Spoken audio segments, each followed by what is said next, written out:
આ છે સોનાનો ટુકડો. હવે સ્વિચ ઓન કરતા આમાંથી બલ્બ પ્રકાશિત થવા તે માટે તે સુવાહક છે.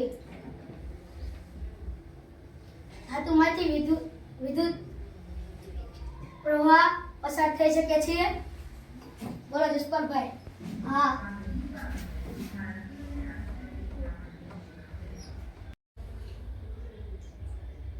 આ થર્મોકોલની શીટ છે.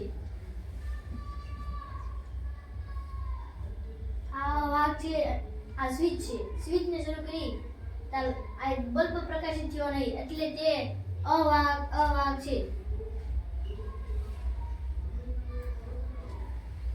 વિદ્યુત પ્રવાહ થર્મોકોલની શીટમાંથી પસાર થઈ શકે છે.